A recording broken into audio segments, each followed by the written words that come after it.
ওসমান হাদি হত্যা মামলার প্রধান আসামি ফয়সাল সহ 2 জন পশ্চিমবঙ্গে গ্রেফতার। হস্তান্তরের প্রক্রিয়া চলছে, নিশ্চিত করেছে প্রতিরক্ষা গোয়েন্দা সূত্র। পাম্পগুলোতে হাহাকার, সেনা মোতায়েন, যুদ্ধ শেষ না হওয়া পর্যন্ত তেলের রেশনিংয়ের ঘোষণা জ্বালানি মন্ত্রীর। চট্টগ্রামে নোঙর করেছে এলপিজি এলএনজির 15 জাহাজ। ইরানে জ্বলছে তেল সংরক্ষণাগার, হামলা আরও তীব্র করার হুঁশিয়ারি ট্রাম্পের। হাল না ছাড়ার দৃঢ় প্রত্যয় পেজেশকিয়ানের। খামেনির উত্তরসূরি চূড়ান্ত। রাষ্ট্রপতির কাছ থেকে খালেদা জিয়ার শ্রেষ্ঠ অদম্য নারীর পুরস্কার বুঝে নিলেন ব্যারিস্টার জাইমা। নারীদের জন্য নিরাপদ বাংলাদেশের প্রত্যাশা ডাক্তার জুবাইদার। বিদেশে বসে দেশকে অস্থিতিশীল করতে সচেষ্ট শেখ হাসিনা, অভিযোগ মির্জা ফখরুলের। কার্যক্রম নিষিদ্ধ দলের ব্যাপারে আইনশৃঙ্খলা বাহিনী সজাগ, জানিয়েছেন স্বরাষ্ট্রমন্ত্রী। দেখছিলেন ক্রাউন সিমেন্ট সংবাদ শিরোনাম। পশ্চিমবঙ্গ পুলিশের হাতে আটক ইনকিলাব মঞ্চের সাবেক মুখপাত্র হাদি হত্যার প্রধান আসামি শুটার ফয়সাল এবং আলমগীরকে বাংলাদেশে হস্তান্তরের প্রক্রিয়া শুরু হয়েছে। প্রতিরক্ষা গোয়েন্দা সূত্রে তথ্য জানা গেছে। বাংলাদেশের প্রতিরক্ষা গোয়েন্দা বিভাগের সুস্পষ্ট তথ্যের ভিত্তিতে রবিবার পশ্চিমবঙ্গ পুলিশের বিশেষ শাখার সদস্যরা শুটার ফয়সাল করিম মাসুদকে বনগাঁও সীমান্ত এলাকা থেকে গ্রেফতার করেছে। এই হত্যাকাণ্ডের অপর এক অভিযুক্ত আলমগীর হোসেনকেও গ্রেফতার করেছে পশ্চিমবঙ্গ পুলিশের স্পেশাল টাস্ক ফোর্স। গোয়েন্দা তথ্যের ভিত্তিতে 7 ও 8 মার্চ ভোরে বনগাঁও এলাকায় অভিযান চালায় ভারতীয় পুলিশ। এই অভিযানে হাদি হত্যা মামলার 2 আসামিকে আজ গ্রেফতার করা হয়। গেল বছরের 12 ডিসেম্বর ঢাকার বিজয়নগর এলাকায় চলন্ত রিকশায় থাকা ওসমান হাদিকে লক্ষ্য করে গুলির ঘটনার পর দীর্ঘদিন ধরে আত্মগোপনে ছিল শুটার ফয়সাল। গুরুতর আহত হাদিকে চিকিৎসার জন্য সিঙ্গাপুরে নেওয়া হয়। পরবর্তীতে সিঙ্গাপুরের একটি হাসপাতালে চিকিৎসাধীন অবস্থায় মারা যান হাদি। হাদির হত্যাকারীরা সীমান্ত পার হয়ে ভারতে পালিয়ে গিয়েছিল বলে প্রতিরক্ষা গোয়েন্দা সূত্র জানিয়েছে। দাম বৃদ্ধির শঙ্কায় তেল সংকটে রবিবারও লম্বা লাইন রাজধানীর পাম্পগুলোতে। সরবরাহ না থাকায় তেল বিক্রি বন্ধ বেশ কিছু পাম্পে। সংশ্লিষ্টরা বলছেন, 2 দিন তেলের ডিপো বন্ধ থাকায় এবং দাম বৃদ্ধির ভয়ে গ্রাহকদের তেল কেনার প্রবণতা বেড়েছে। রবিবার থেকে সরবরাহ স্বাভাবিক হওয়ার সংকট কাটবে প্রত্যাশা তাদের। এদিকে আগের দামেই তেল বিক্রি চলছে পাম্পগুলোতে। নাবিল জাহাঙ্গীরের রিপোর্ট। রবিবার সকাল, তেল নেই তাই বিক্রি বন্ধ রমনা সেগুনবাগিচা এলাকার এই পাম্পটিতে। ভিন্ন চিত্র বিজয় সরণি ট্রাস্ট ফিলিং স্টেশনে। এখানে অপেক্ষমান গাড়ির লাইন 1 কিলোমিটারের বেশি লম্বা। রাজধানীর যেসব পাম্পে তেল বিক্রি চলছে সেখানেই এমন অবস্থা।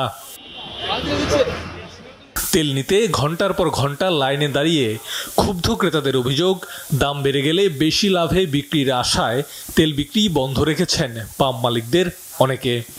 প্রায় 3 ঘন্টার কাছাকাছি ওই শাহিন কলেজ থেকে এই পর্যন্ত আসতে। রাস্তায় ট্রাফিক পুলিশদের ডিস্টার্ব, অনেক হ্যারাস হয়ে তারপরে এই পর্যন্ত এসে পৌঁছাইলাম। প্রায় 7টা পাম্প ঘুরলাম, কোনো তেল নাই।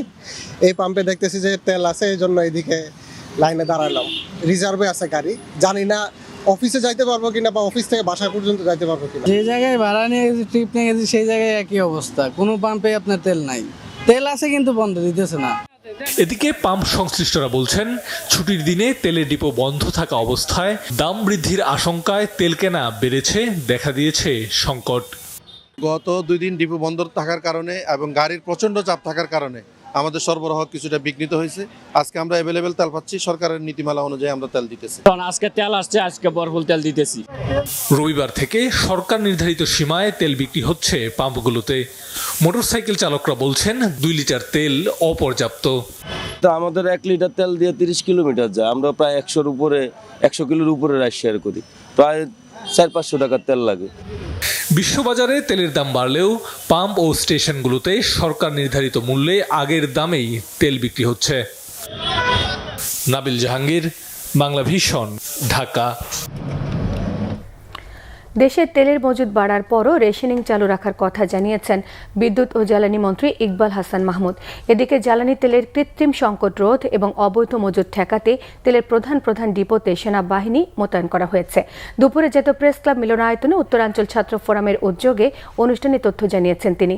যুদ্ধ কবে শেষ হবে কেউই জানেন না উল্লেখ করে মন্ত্রী সবাইকে সাশ্রয়ী হবার আহ্বান জানান। যে সকল জাহাজ মধ্য সমুদ্রে আছে সেগুলো আস্তে আস্তে যেন মজুদ জ্বালানিতে হাত না দিতে হয়, তাই রেশনিং চালু রাখার কথা জানিয়েছেন মন্ত্রী। যুদ্ধ পরিস্থিতিতে সরকার জ্বালানি তেলের দাম বাড়াবে না এবং এ সময় সাধারণ মানুষকে আতঙ্কিত না হতে আবারও আহ্বান জানিয়েছেন বিদ্যুৎ ও জ্বালানি মন্ত্রী।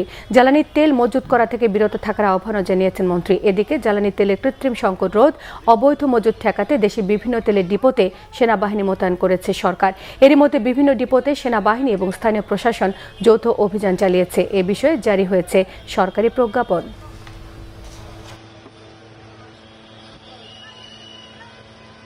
আমরা কেউ জানি না যুদ্ধ কবে শেষ হবে, সেই জন্য সব একবারে শেষ করার চেয়ে চলার মতো ব্যবস্থা করে যদি আমরা চলি, তাহলে আমরা দীর্ঘদিন চলতে পারবো। ইরান, যুক্তরাষ্ট্র ও ইসরায়েলের মধ্যে সংঘাত শুরুর আগে এলপিজি, এলএনজি নিয়ে রওনা দেওয়া 12টির সহ মোট 15টি জাহাজ নোঙর করেছে চট্টগ্রাম বন্দরে। চট্টগ্রাম বন্দর কর্তৃপক্ষ জানিয়েছে এরই মধ্যে 12টি জাহাজ বন্দরে নোঙর করেছে। বাকি জাহাজগুলো আগামী শুক্রবারের মধ্যেই পৌঁছাবে। বন্দর কর্তৃপক্ষের সচিব সৈয়দ রেফায়েত হামিম জানিয়েছেন, ইরান যুদ্ধের আগে নৌপথ হরমুজ প্রণালী পেরিয়ে আসে এইসব জাহাজগুলো। এসব জাহাজে এলএনজি, এলপিজি সহ শিল্পের কাঁচামাল রয়েছে। জাহাজগুলো মধ্যপ্রাচ্যের বিভিন্ন বন্দর থেকে বাংলাদেশে এসেছে। বর্তমানে জাহাজগুলো ধাপে ধাপে চট্টগ্রাম বন্দরে পৌঁছাচ্ছে এবং সেখান থেকেই পণ্য খালাসের কার্যক্রম চলছে। এসব জাহাজে সব মিলিয়ে 7 লাখ টন পণ্য রয়েছে বলে নিশ্চিত করেছে বন্দর সংশ্লিষ্টরা। ঝিনাইদহে তাজ ফিলিং স্টেশনের কর্মচারীদের পিটুনিতে নীরব নামে যুবক নিহতের প্রতিবাদে শনিবার রাতে 3টি বাসে আগুন এবং একটি তেল পাম্পে ভাঙচুর চালিয়েছে ছাত্র জনতা। এই ঘটনার প্রতিবাদে সকালে ঝিনাইদহ মাগুরা সড়ক অবরোধ এবং বিক্ষোভ করেছে শ্রমিকরা। পুলিশ জানিয়েছে, শনিবার রাতে শহরের আরাবপুর এলাকার সৃজনী ফিলিং স্টেশনে ভাঙচুর এবং কেন্দ্রীয় বাস টার্মিনালে দাঁড়িয়ে থাকা বাসগুলোতে আগুন দেওয়ার ঘটনা ঘটে। তবে এতে কেউ হতাহত হননি। আগুনের খবর পেয়ে ফায়ার সার্ভিসের সদস্যরা 8 ঘন্টার চেষ্টায় আগুন নিয়ন্ত্রণে আনে। এর আগে শনিবার রাত 8টার দিকে বাস টার্মিনাল এলাকার তাজ ফিলিং স্টেশনে তেল নেয়াকে কেন্দ্র করে কর্মচারীদের সঙ্গে কথা কাটাকাটির এক পর্যায়ে পিটুনিতে নীরব নামের এক যুবক নিহত হয়। ঘটনার তদন্ত শুরু করেছে পুলিশ। এরই মধ্যে জিজ্ঞাসাবাদের জন্য তাজ ফিলিং স্টেশনের 3 কর্মচারীকে আটক করেছে পুলিশ।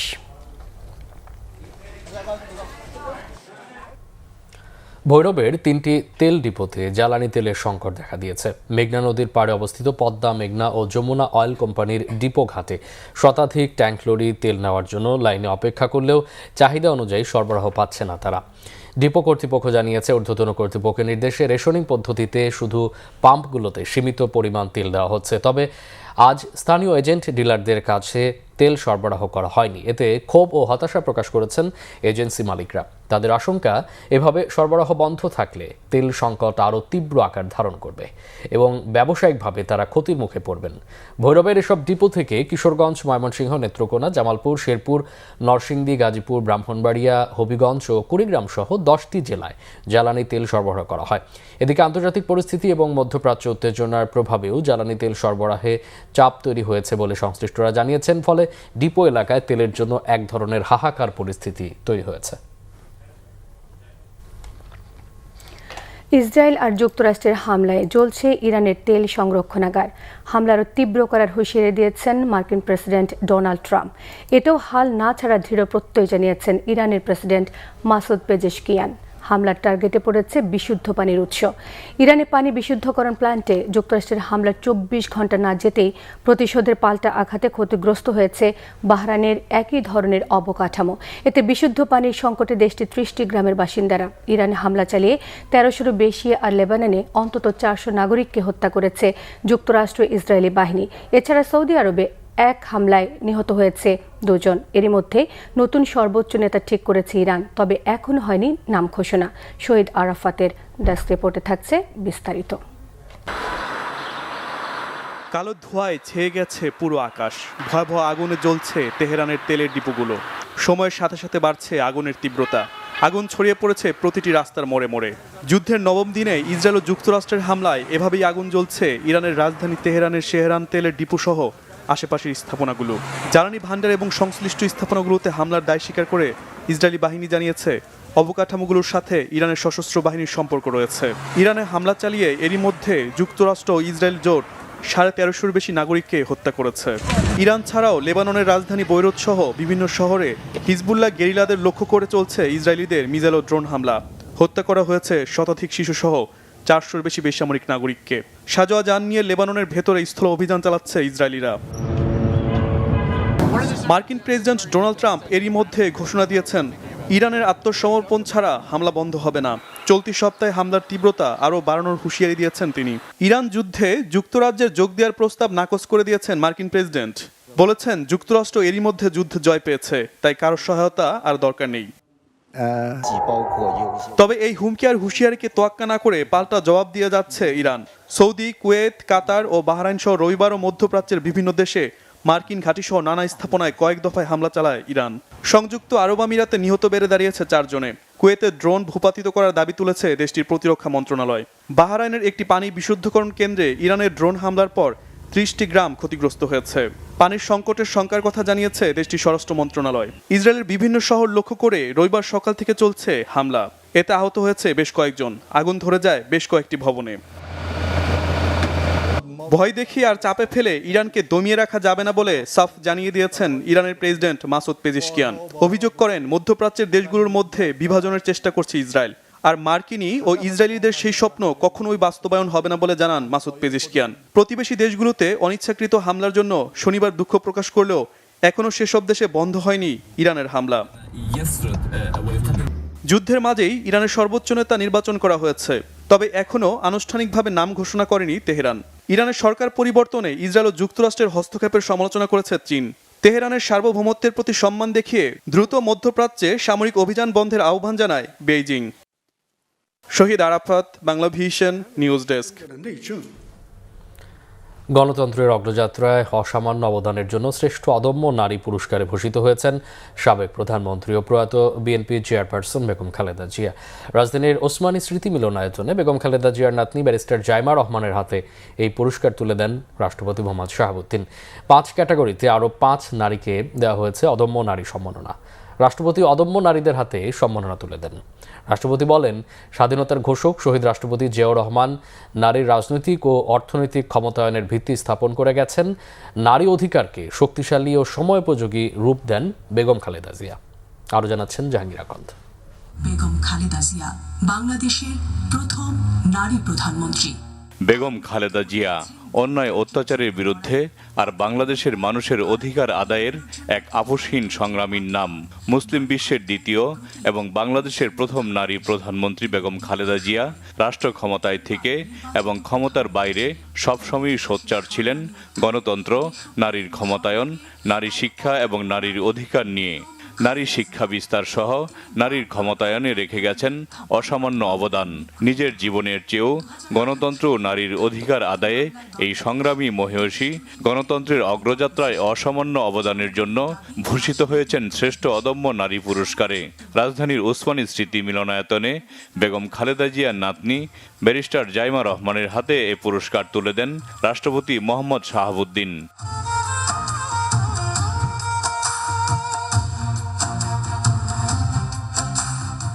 অনুষ্ঠানে বেগম খালেদা জিয়ার পুত্রবধূ ও প্রধানমন্ত্রী তারেক রহমানের স্ত্রী সমাজকর্মী ডাক্তার জুবাইদা রহমান বলেন, শত অত্যাচারেও বেগম খালেদা জিয়া অদম্য অবিচল ছিলেন। তিনি বলেন, নারী এগিয়ে গেলে জাতি এগিয়ে যায়। এমন বাংলাদেশ গড়তে হবে যেখানে নারী ও কন্যা শিশুরা নিরাপদে থাকবে। গণতন্ত্রের মা শত অত্যাচার অবিচারের ফলেও তিনি ছিলেন আপোষহীন, ধৈর্যে অবিচল। তার মন সদা কেঁদেছে দেশের নিষ্পেষিত নিপীড়িত মানুষের জন্য। তার বজ্রকণ্ঠ সদা সোচ্চার হয়েছে স্বৈরশাসনের শোষণের বিরুদ্ধে। ইনশাআল্লাহ বাংলাদেশও এমন একটি দেশ হবে যেখানে প্রতিটি নারী ও কন্যা শিশু নিরাপদ, মর্যাদাবান এবং সম্ভাবনাময় উজ্জ্বল ভবিষ্যতের অধিকারী হবে। অনুষ্ঠানে রাষ্ট্রপতি মোহাম্মদ শাহাবুদ্দিন নারীর অধিকার, ক্ষমতায়ন এবং শিক্ষা বিস্তারে স্বাধীনতার ঘোষক শহীদ রাষ্ট্রপতি জিয়াউর রহমান এবং বেগম খালেদা জিয়ার অবদানের কথা তুলে ধরেন। নারীর রাজনৈতিক ও অর্থনৈতিক ক্ষমতায়নের বিষয়টি গুরুত্ব দিয়ে স্বাধীনতার ঘোষক শহীদ রাষ্ট্রপতি জিয়াউর রহমান 1976 সালে রাষ্ট্রপতির সচিবালয়ে প্রথম নারী বিষয়ক দপ্তর প্রতিষ্ঠা করেন। পরে 1978 সালে গঠন করা হয় মহিলা বিষয়ক মন্ত্রণালয়। পরবর্তীতে বেগম খালেদা জিয়া এটিকে বর্তমান মহিলা ও শিশু বিষয়ক মন্ত্রণালয়ে রূপান্তর করেন। শহীদ রাষ্ট্রপতি জিয়াউর রহমান যে ভিত্তি স্থাপন করেছিলেন সেটিকে আরও শক্তিশালী ও সময় উপযোগী রূপ দেন দেশনেত্রী বেগম খালেদা জিয়া। নারীর অধিকার রক্ষায় ফ্যামিলি কার্ড সহ সরকারের নানা পদক্ষেপের কথা তুলে ধরেন রাষ্ট্রপতি মোহাম্মদ শাহাবুদ্দিন। অর্থনৈতিকভাবে পিছিয়ে পড়া নারীদের ক্ষমতায়নের লক্ষ্যে সরকার ফ্যামিলি কার্ড কর্মসূচি গ্রহণ করেছে। আগামী 10ই মার্চ থেকে এই যুগান্তকারী কর্মসূচি শুরু হচ্ছে জেনে আমি খুবই আনন্দিত। এই কর্মসূচির আওতায় প্রাথমিকভাবে প্রান্তিক দরিদ্র পরিবারের নারী প্রধানরা প্রতি মাসে সরকারের কাছ থেকে নির্দিষ্ট পরিমাণ আর্থিক সহায়তা পাবেন। আমি আশা করি এই উদ্যোগ পরিবারগুলোর অর্থনৈতিক স্বাবলম্বিতা অর্জনে ইতিবাচক ভূমিকা রাখবে। এবছর 8টি বিভাগে 38 জন নারীকে বিভিন্ন ক্ষেত্রে অবদানের জন্য দেয়া হয় অদম্য নারী পুরস্কার। অশেষ ধন্যবাদ। বাংলাদেশ জিন্দাবাদ। জাহাঙ্গীর আকন্দ, বাংলা ভিশন, ঢাকা। নারীর ক্ষমতায়নে সরকার বদ্ধপরিকর জানিয়ে পররাষ্ট্র প্রতিমন্ত্রী শামা ওবায়েদ বলেছেন, স্নাতকোত্তরে নারীদের অবৈতনিক শিক্ষা চালু করা হবে। জাতীয় প্রেস ক্লাব আয়োজিত নারী দিবস অনুষ্ঠানে তিনি এসব কথা বলেন। নারীর ক্ষমতায়নে সাবেক প্রধানমন্ত্রী বেগম খালেদা জিয়ার অবদানের কথা স্মরণ করে শামা ওবায়েদ জানিয়েছেন, নারীদের অবৈতনিক শিক্ষায় তার উদ্যোগ ছিল যুগান্তকারী। শহীদ প্রেসিডেন্ট জিয়াউর রহমান নারীর ক্ষমতায়নে অগ্রদূত ছিলেন মন্তব্য করে তিনি বলেন, নারীরা সাংবাদিকতা, প্রশাসন, জাতিসংঘ শান্তিরক্ষী মিশন সহ সকল জায়গায় দুর্বার গতিতে এগিয়ে যাচ্ছেন। কূটনীতিতে নারীদের সম্পৃক্ততা বাড়ানো হবে বলেও জানিয়েছেন তিনি জানান, ধর্ষকের কোনো রাজনৈতিক পরিচয় থাকবে না। ধর্ষক যেই হোক না কেন দ্রুত তার বিচার করতে হবে। পররাষ্ট্র প্রতিমন্ত্রী বলেছেন, বাংলাদেশের স্বাধীনতা সার্বভৌমত্বের জন্য 71 সালে নারীরা অবদান রেখেছিলেন।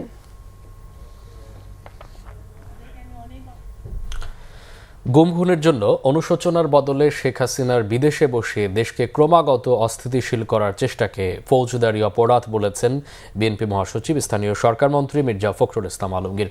বলেন, গুমের শিকার পরিবারগুলোকে সরকারের তরফে ভাতা দেয়া জরুরি। জানান, এই ব্যাপারে প্রধানমন্ত্রীকে আজই চিঠি লিখবেন তিনি। আহমেদ সারার রিপোর্ট। আন্তর্জাতিক নারী দিবস উপলক্ষে মায়ের ডাক চলচ্চিত্রের উদ্বোধনী অনুষ্ঠানের আয়োজন করা হয় বাংলাদেশ ফিল্ম আর্কাইভ মিলনায়তনে। উদ্বোধন করে বিএনপি মহাসচিব এবং স্থানীয় সরকার মন্ত্রী মির্জা ফখরুল ইসলাম আলমগীর বলেন, পুরো সংগ্রামে মায়ের ডাকের সাহসীরা তাকে অনুপ্রেরণা দিয়েছেন, তাই তিনি সবসময় তাদের স্মরণ করেন। তিনি জানেন কিভাবে তারা এককভাবে লড়াইটা করেছেন। আমরা বিভিন্ন জায়গায় বিভিন্ন ভাতা দিচ্ছি, অথচ এই পরিবারগুলোকে, তাদের সন্তানগুলোকে মানুষ করবার জন্যে, বেঁচে থাকবার জন্যে, ভালোভাবে একটু জীবনযাপন করবার জন্যে আমরা এখন পর্যন্ত কিন্তু কোনো উদ্যোগ গ্রহণ করিনি। আমি মাননীয় প্রধানমন্ত্রীর কাছে একটা চিঠি লিখব যে আমাদের এই পরিবারগুলোকে সরকারের তরফ থেকে ভাতা দেওয়াটা অত্যন্ত জরুরি। তাদের ভবিষ্যৎ, এটা তাদের প্রাপ্য। আজকে আমরা নির্বাচন করেছি, কেউ মন্ত্রী হয়েছি, কেউ এমপি হয়েছি, কেউ বড় বড় চাকরি করছি, আমাদের সচিব মহোদয় এখানে আছেন, সবাই আমরা ছবি তৈরি করছি, কিন্তু যারা এর জন্যে চলে গেছে তারা কিন্তু তাদের সন্তানরা একটা অনিশ্চিত ভবিষ্যতের মধ্যে পড়ে আছে। অন্তত এইটুকু বোধহয় আমরা করতে পারি যে তাদের ভবিষ্যৎটাকে একটু সুন্দর করার চেষ্টা করতে পারি, তাহলেই আমাদের সরকারে আসাটা সার্থক হবে, তা না হলে হবে না বলে মনে করি। গুম খুন নিয়ে বিগত সরকার প্রধানের কোনো ধরনের অনুশোচনা না থাকার সমালোচনা করেন মির্জা ফখরুল। সবচেয়ে খারাপ লাগে কোথায় জানেন, যে আজকে সেই ফ্যাসিস্ট মহিলা বিদেশে বসে এতটুকু অনুশোচনা নেই, এই সমানই বাংলাদেশকে আরো অস্থিতিশীল করার চেষ্টা করছে, যেটাকে আমি মনে করি যে একটা ক্রিমিনাল অফেন্স, যেটা মানবতার বিরুদ্ধে একটা অফেন্স। অনুষ্ঠানে তথ্য প্রতিমন্ত্রী ইয়াসের খান চৌধুরী বলেন, বাংলাদেশের ইতিহাসে আর যেন কোনো গুমের ঘটনা না ঘটে। আমরা সেই হত্যার রক্তাক্ত বাংলাদেশের রাজনীতি এবং পরিবেশ আর দেখতে চাই না। আহমেদ সরওয়ার, বাংলা ভিশন, ঢাকা। স্বরাষ্ট্রমন্ত্রী সালাউদ্দিন আহমেদ জানিয়েছেন, সন্ত্রাস বিরোধী আইনে কার্যক্রম নিষিদ্ধ থাকা দলটির ব্যাপারে সজাগ রয়েছে আইন শৃঙ্খলা রক্ষাকারী বাহিনী। সব বিচ্ছিন্ন ঘটনাকে মবের সঙ্গে মেলানো সঠিক নয় বলে মন্তব্য করেছেন তিনি। আইন শৃঙ্খলা বিষয়ক সভা শেষে এসব কথা জানিয়েছেন মন্ত্রী। তিনি জানান, জ্বালানি তেলে সংকট থাকায় এবার ঈদ এবং ২৬শে মার্চের আয়োজনে আলোকসজ্জা থাকবে না। রিপোর্ট করছেন রিশান নাসরুল্লাহ। ঈদ উল ফিতর এবং স্বাধীনতা দিবসের আইন শৃঙ্খলা পরিস্থিতি নিয়ে রবিবার সচিবালয়ে পর্যালোচনা সভা করেন স্বরাষ্ট্রমন্ত্রী। বৈঠকে আলোচনা হয় জ্বালানি সংকট ও দেশের চলমান পরিস্থিতি নিয়ে। বৈঠক শেষে স্বরাষ্ট্রমন্ত্রী জানান, ঈদকে ঘিরে জনভোগান্তি কমাতে সরকারের প্রস্তুতির কথা। জ্বালানি তেলের কম সরবরাহের বিষয়টি বিবেচনায় আলোকসজ্জা নিয়ন্ত্রণ করবে সরকার। স্বাধীনতা এবং জাতীয় দিবস উদযাপনের ক্ষেত্রে আমরা ঐতিহ্যগতভাবে আলোকসজ্জা করে থাকি। এইবার একটা গুরুত্বপূর্ণ সিদ্ধান্ত হয়েছে উদ্ভূত পরিস্থিতিতে এবং যাতে ফুয়েল ক্রাইসিস না হয় এবং কৃচ্ছতা সাধন করতে পারি, সেজন্য আমরা সিদ্ধান্ত নিয়েছি এবার দেশব্যাপী এই দিবস উপলক্ষে কোনো আলোকসজ্জা করা হবে না। এটা একটা গুরুত্বপূর্ণ সিদ্ধান্ত। আর যাতে নিরাপত্তা নিশ্চিত করতে পারা যায় সব দিকে সবাই সেটার ব্যাপারে আন্তরিক হন। সংশ্লিষ্ট সকল দপ্তর, মন্ত্রণালয় এবং জনসাধারণ সবারই আমরা সহযোগিতা কামনা করেছি। সাংবাদিকদের প্রশ্নের জবাবে মন্ত্রী বলেন, নিষিদ্ধ সংগঠনের দিকে নজর রাখছে আইন শৃঙ্খলা বাহিনী। সব ঘটনাকে মব বলায় দ্বিমত তার। সমস্ত বিষয়গুলোকে মবের সাথে তুলনা করলে হবে না। কিছু কিছু বিচ্ছিন্ন ঘটনা আছে। এখন আমরা অবশ্যই মবের বিষয়ে সিরিয়াস এবং মব কালচার বাংলাদেশে বিলুপ্ত হবে। যাদের রাজনৈতিক কার্যক্রম বিধিনিষেধ আছে সন্ত্রাস বিরোধী আইনের অধীনে, তারা বিভিন্ন সময় বিভিন্ন রাজনৈতিক কর্মসূচি পালনের জন্য ঘোষণা দিয়ে থাকে। তবে দৃশ্যমান কিছু তো দেখি না। দুই একটা এরকম বিচ্ছিন্ন ঘটনা হলে সেটা পুলিশ অ্যাড্রেস করবে। এবারের ঈদে পোশাক খাতে বেতন ভাতা নিয়ে অরাজকতা হবে না বলেও আশা স্বরাষ্ট্রমন্ত্রীর। মেয়েকে রিশান নাসরুল্লাহ, বাংলা ভিশন, ঢাকা। পরে তদন্তে গণভোটের বৈধতা নিয়ে প্রশ্ন তুললে বর্তমান সরকারের বৈধতা নিয়েও প্রশ্ন উঠতে পারে, এমন সতর্কতা নাগরিক সমাজের কয়েক প্রতিনিধির। তাদের মতে, জুলাই সনদের আইনি বৈধতা নিয়ে আদালতের রুল জারি করাটা এখতিয়ার বহির্ভূত।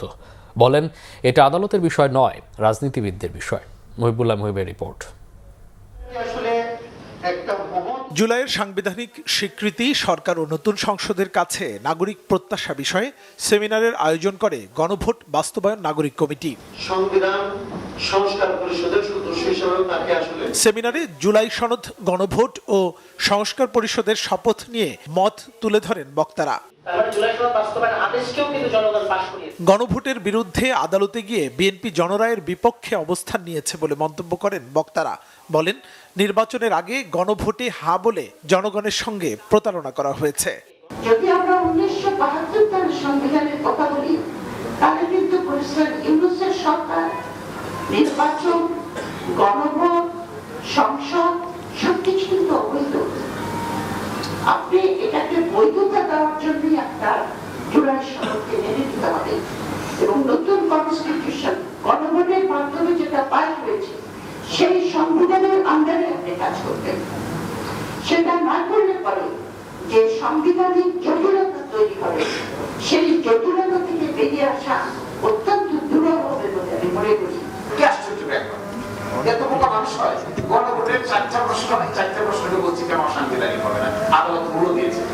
তাহলে এই যে বাকি অংশ একই দিনে যে জাতীয় সংসদ নির্বাচন হলো, তা কি হবে? মাথায় একদম না। এবং গত পরশুদিন না গতকালকে দেখি না, একটা পত্রিকা লিখেছে ইউনূস সরকার তো অবৈধ সরকার, এবং আমি শিওর আগামী 1-2 মাসের ভিতরে বর্তমান সরকারকে অবৈধ সরকার লেখার রূপ রেডি হয়ে বসে আছে।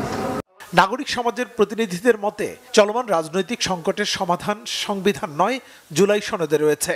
জনগণের সরাসরি রায় দেওয়ার বিষয়ে প্রশ্ন তোলার কোনো সুযোগ নেই। শুধুমাত্র ভোটের সময়টাতে জনগণকে সন্তুষ্ট রেখে ভোটের পরে জনগণের রায়কে প্রত্যাখ্যান করার যে মানসিকতা, সেটা জনগণকেও যারা এরকম চাকরির আশ্রয় নেয় সেই বিরোধীকেও প্রত্যাখ্যান করার দিকে অগ্রসর হবে। যারা ক্ষমতায় আছে তারা তো স্বাক্ষর করেছে এবং তারা অঙ্গীকার করেছে তারা বাস্তবায়নের প্রযুক্তি থাকবে, আইনীয় সাংবিধানিক সুরক্ষা নিশ্চিত করবো। আমি দেখতে চাই যে তারাও আদালতে গিয়ে ইন্টারভেনার হয়ে এবং যারা আদালতে এই রিট করেছে তার বিপক্ষে দাঁড়ানো আমি দেখতে চাই, তাহলেই কিন্তু তাদের এই যে অঙ্গীকারটা সত্যিকার অর্থে বাস্তবায়িত করতে হবে। ত্রয়োদশ নির্বাচন, জুলাই সনদ ও অন্তর্বর্তী সরকারকে বৈধতা দেওয়ার জন্য গণভোট। তাই নির্বাচিত সরকারকে অচিরেই সংস্কার পরিষদের অধীনে শপথ নেয়ার তাগিদ বক্তাদের। মুহিবুল্লাহ মুহিব, বাংলা ভিশন, ঢাকা। নির্বাচনে ইঞ্জিনিয়ারিং করে বিএনপি ক্ষমতায় এসেছে বলে অভিযোগ করেছেন জামায়াতে ইসলামের সেক্রেটারি জেনারেল মিয়া গোলাম পারওয়ার। বরিশালের নগর জামায়াতে ইসলামে আয়োজিত ইফতার মাহফিলে অভিযোগ করেছেন তিনি বলেন, নির্বাচনে মানুষ প্রস্তুত হয়েছিলেন দাঁড়িপাল্লায় ভোট দেবে, কোরআনের বিধান কায়েম হবে, কিন্তু ইঞ্জিনিয়ারিং করে সেটি হতে দেওয়া হয়নি। যারা ক্ষমতায় গেছেন তারা আজ জুলাই আন্দোলন এবং সংস্কার মানেন না বলেও জানিয়েছেন তিনি। আগামীতে ইনসাফের বাংলাদেশ গড়ার আশাবাদ ব্যক্ত করেন তিনি। স্থানীয় সরকারের আসন্ন সকল নির্বাচনে অংশ নেওয়ার ঘোষণা দিয়েছেন জামায়াতে ইসলামের সেক্রেটারি জেনারেল।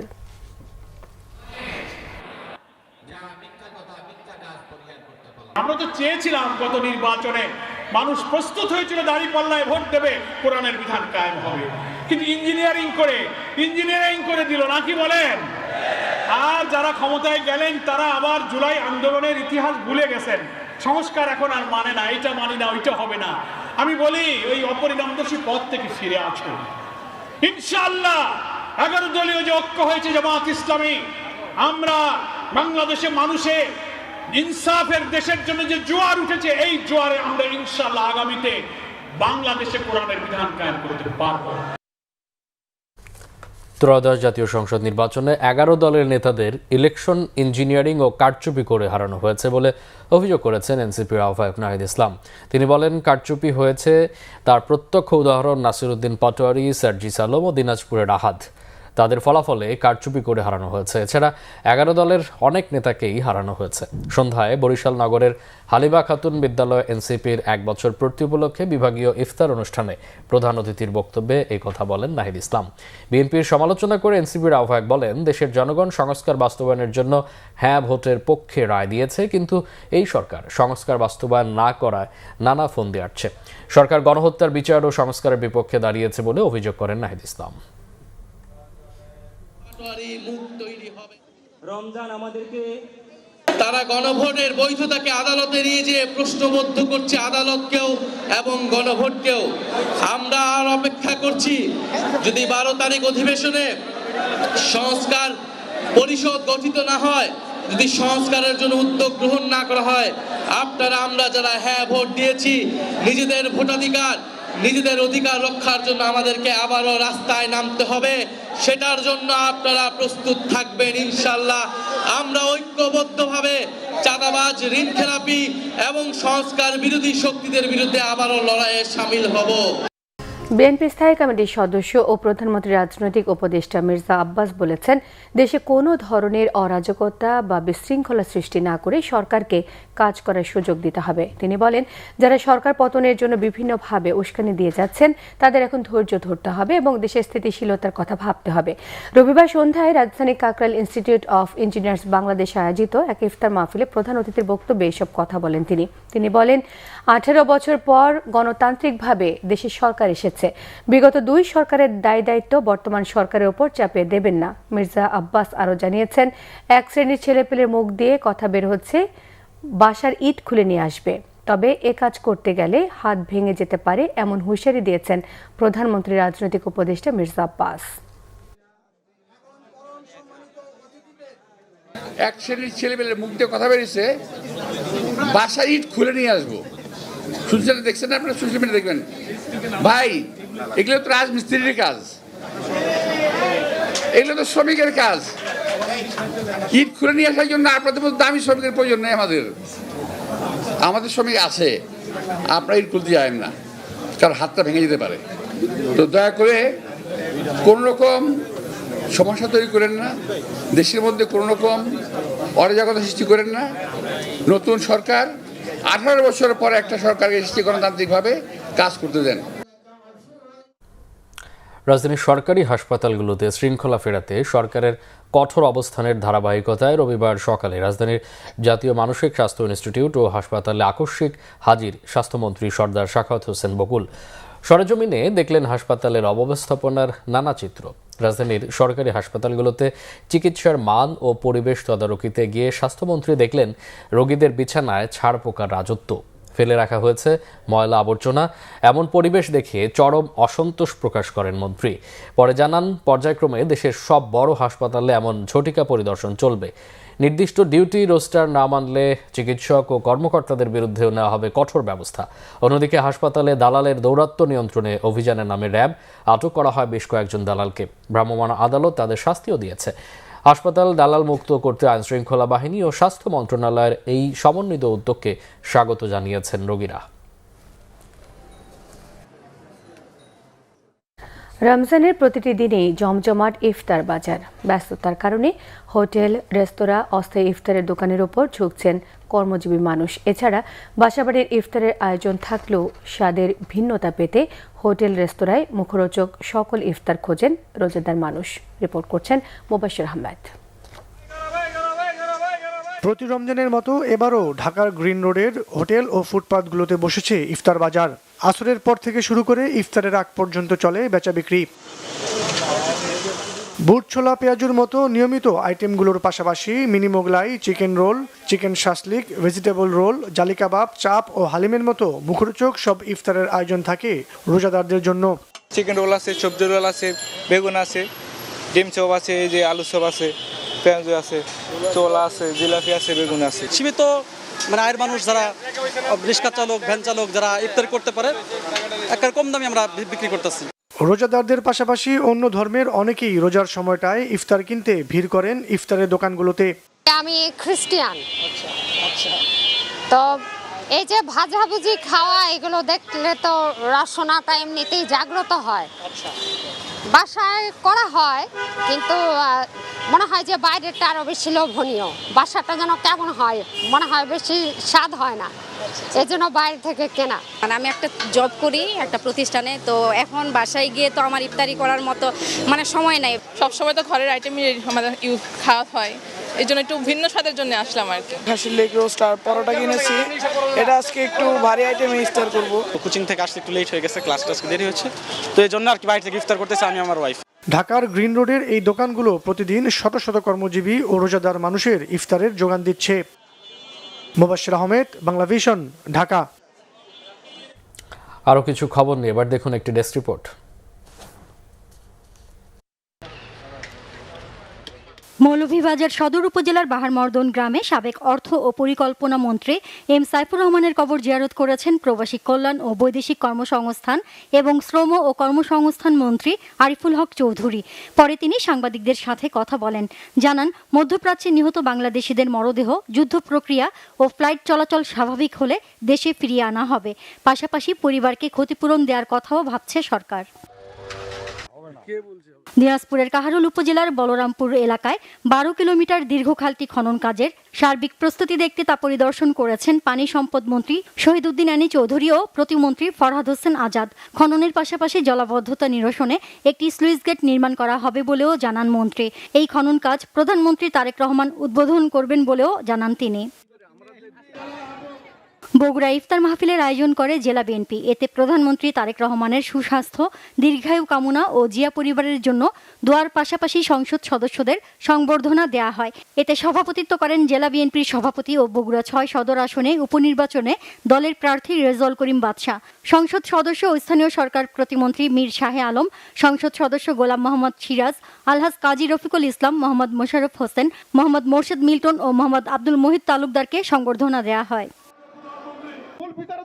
ফেনীর সোনাগাজী উপজেলা বিএনপির আয়োজনে ইফতার ও দোয়া মাহফিল অনুষ্ঠিত হয়েছে শেখ সাবের পাইলট হাইস্কুল মাঠে। এতে প্রধান অতিথি ছিলেন স্থানীয় সংসদ সদস্য ও পরিবেশ, বন ও জলবায়ু পরিবর্তন বিষয়ক মন্ত্রী আব্দুল আওয়াল মিন্টু, মহিলা দলের যুগ্ম সম্পাদক শাহানা আক্তার শানু, জেলা বিএনপির আহ্বায়ক শেখ ফরিদ বাহার, দাগনভূঞা উপজেলা বিএনপির আহ্বায়ক আকবর হোসেন, জামায়াত নেতা ফখরুদ্দিন মানিক সহ অনেকেই উপস্থিত ছিলেন। এতে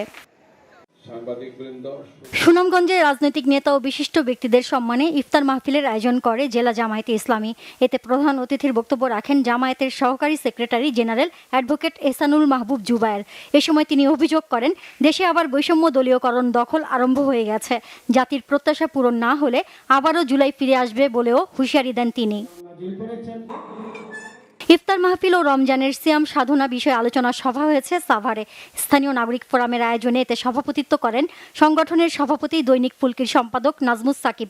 এতে প্রধান অতিথি ছিলেন ঢাকা 19 আসনের সংসদ সদস্য ডাক্তার দাওয়ান মোহাম্মদ সালাউদ্দিন, পৌরসভার সাবেক মেয়র আলহাজ মোহাম্মদ রেফাতুল্লাহ সহ অনেকে উপস্থিত ছিলেন। এতে বিশ্বের সর্ববৃহৎ কারুশিল্প বিপণন কেন্দ্র হিসেবে গিনেস ওয়ার্ল্ড রেকর্ডসের স্বীকৃতি পেয়েছে আড়ং ধানমন্ডি ফ্ল্যাগশিপ আউটলেট। এই স্বীকৃতি আউটলেটটির বিশাল পরিসর, বৈচিত্র্যময় কারুশিল্প এবং ক্রাফট অভিজ্ঞতাকে আন্তর্জাতিকভাবে স্বীকৃতি দেয়। গিনেস ওয়ার্ল্ড রেকর্ডসের সনদ উন্মোচনের মধ্য দিয়ে আনুষ্ঠানিক ঘোষণা দেওয়া হয়। এ সময় প্রদর্শিত হয় একটি বিশেষ মিউজিক ভিডিও আনন্দলোকে। ব্র্যাক এন্টারপ্রাইজেসের ব্যবস্থাপনা পরিচালক তামারা হাসান আবেদ জানান, এটি শুধু একটি রেকর্ড নয়, কারুশিল্পের পেছনে থাকা মানুষের স্বীকৃতি। রাজধানীতে আন্তর্জাতিক নারী দিবস উপলক্ষে বিশেষ কর্মসূচির আয়োজন করে ঢাকা ব্যাংক পিএলসি। ব্যাংকের প্রধান কার্যালয়ে আয়োজিত অনুষ্ঠানে নারী কর্মকর্তাদের সম্মাননা দেওয়া হয় এবং নারী ক্ষমতায়ন নিয়ে প্যানেল আলোচনা অনুষ্ঠিত হয়। আলোচনায় অংশ নেন সাজিদা ফাউন্ডেশনের প্রধান নির্বাহী জাহিদা ফিজা কবির এবং বাংলাদেশ নারী ফুটবল দলের সাবেক অধিনায়ক সাবিনা খাতুন সহ অন্যরা। এদিন নারী গ্রাহকদের জন্য নতুন প্রিমিয়াম সেভিংস অ্যাকাউন্ট চালুর ঘোষণা দেয় ঢাকা ব্যাংক এবং ব্র্যাক হেলথ কেয়ারের সহযোগিতায় স্বাস্থ্যসেবা কর্মসূচিরও আয়োজন করা হয়। আন্তর্জাতিক নারী দিবস উপলক্ষে একটি অনুষ্ঠানের আয়োজন করে সোশ্যাল মার্কেটিং কোম্পানি এসএমসি। প্রতিষ্ঠানের প্রধান কার্যালয়ে কর্মরত নারীদের সম্মানে এই আয়োজন করে কর্তৃপক্ষ। এ সময় তাদের উপহার দিয়ে শুভেচ্ছা জানানো হয়। পরে বক্তব্য রাখেন প্রতিষ্ঠানের এমডি ও CEO Taslim Uddin Ahmed, SMC enterprise লিমিটেডের এমডি সাইফ নাসির সহ ঊর্ধ্বতন কর্মকর্তারা। এ সময় নারী অধিকার মর্যাদা ও সমতার বিষয়টি নিয়ে আলোচনা করেন বক্তারা।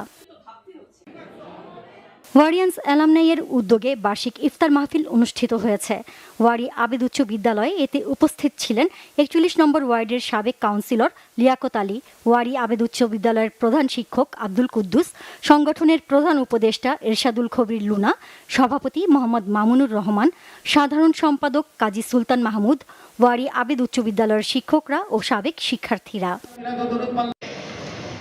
সুফিপন্থীদের মধ্যে পারস্পরিক ঐক্য জোরদারের আহ্বানে পীর মাশাইখদের সম্মানে ইফতার মাহফিল অনুষ্ঠিত হয়েছে। মোহাম্মদী ইসলামের নেতৃত্ব প্রদানকারী ইমাম প্রফেসর ডক্টর কুদরতে খুদার নিমন্ত্রণে আয়োজিত এই অনুষ্ঠানে দেশ বিদেশের 5 শতাধিক পীর মাশায়েখ, সুফি সাধক, ইসলামী গবেষক ও তরিকতপন্থী গণ্যমান্য ব্যক্তিরা অংশ নেন। এ সময় দেশের শান্তি ও মুসলিম উম্মার কল্যাণ কামনায় বিশেষ দোয়া করা হয়। Bangla vision news desk. Bangladesh cricket বোর্ডের নির্বাচন নিয়ে জাতীয় ক্রীড়া পরিষদে আনুষ্ঠানিক অভিযোগ দায়ের করলেন তামিম ইকবাল সহ ঢাকার শীর্ষস্থানীয় 50টি ক্লাবের কর্মকর্তারা। গত অক্টোবরে অনুষ্ঠিত বিসিবি নির্বাচনে জয়লাভ করে বোর্ড গঠন করেন আমিনুল ইসলাম বুলবুলের প্যানেল। নির্বাচনের আগেই স্বচ্ছতার অভাবের অভিযোগ আনেন তামিমের নেতৃত্বাধীন প্যানেল। তাদের অভিযোগ ছিল বুলবুলের প্যানেলকে জয়ী করতে কাজ করেছেন তৎকালীন ক্রীড়া উপদেষ্টা আসিফ মাহমুদ এবং সরকারের একটি মহল। বেশ কিছু অভিযোগের পর শেষ পর্যন্ত নির্বাচন বয়কট করেন তামিমরা। এরপর মাঝে মাঝেই বিসিবির নির্বাচন ও বর্তমান কমিটির কার্যক্রম নিয়ে সমালোচনা করে আসছেন তারা। তৈরি হয় বিতর্ক। বিএনপি সরকার গঠনের পর আলোচিত বিসিবি নির্বাচন নিয়ে নতুন করে সোচ্চার তামিম। নির্বাচনের প্রায় 5 মাস পর এএনএসসিতে লিখিত অভিযোগ জানান তামিম সহ বিদ্রোহী ক্লাব কর্মকর্তারা। তামিম বলেন, ক্লাবগুলো একমত না বলেই লিগগুলো অনিশ্চিত হয়ে আছে। বোর্ডকে উত্তর দিতে হবে খেলা কেন হচ্ছে না। যে 76টা ক্লাবের মধ্যে 50টা ক্লাব এই বিষয়ে।